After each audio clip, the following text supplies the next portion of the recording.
காட்டு ஓனர்கிட்ட ஆ. எண்ணி எங்கேயாவது தூக்கி கொட்ட வேண்டியதுதான்.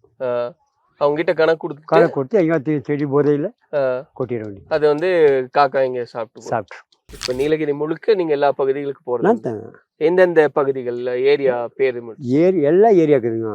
இது வந்து புதுமந்து கீழே ஆடா சொல்ல அது கம்பு மல்லிக்கொரை உள்ளத்தி கவரெட்டி உள்ளத்தி கவரெட்டி போர்டு மட்டும் இந்த பக்கம் கொல்லி மேல ஓர் நெல்லி கோழி மட்டும் கேச்சி பால்டா ரவுண்டு வருது இல்லைங்களா. இவ்வளவு இடங்களுக்கு எப்படி போக முடியுதுங்க? ஏன்னா இப்போ அறுவடை இப்போ கேரட் அப்படின்னா தோராயமா எல்லாமே ஒரே நேரத்துல வரும் இல்லையா? இப்போ ஆட்டோ வருதுன்னா இப்போ வந்து 80 கத்திரிக்காய் இப்போ கொல்லிமலை போனால் அந்த கத்திரி ஆட்டோவில் போட்டுருவாங்க, அங்கே வச்சிருவாங்க.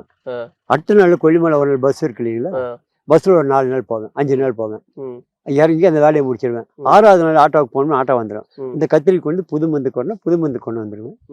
அங்கே ஒரு 3 நாள் வேலை செஞ்சாக்கா அந்த கத்திரி இங்கே வேலை முடிஞ்சாலும் ஆட்டோ வந்துடும், அதை கொண்டு அங்கே வச்சிருவேன். ஆனால் நீங்களே ஓய்வு எடுக்கணும்னாலும் அப்போ எடுக்க முடியாது இல்லையா? என்னங்க ஓய்வு எடுத்தாங்க இருக்கு இல்ல தேவை, இன்னைக்கு ஒரு நாள் வசதியா இருக்கு வேண்டாம்னாலும் கூட அன்னைக்கு போய் ஆகணும்னு ஒரு கட்டாயம். போய் ஆகணும், வீட்டில் இருக்க முடியாதுங்க.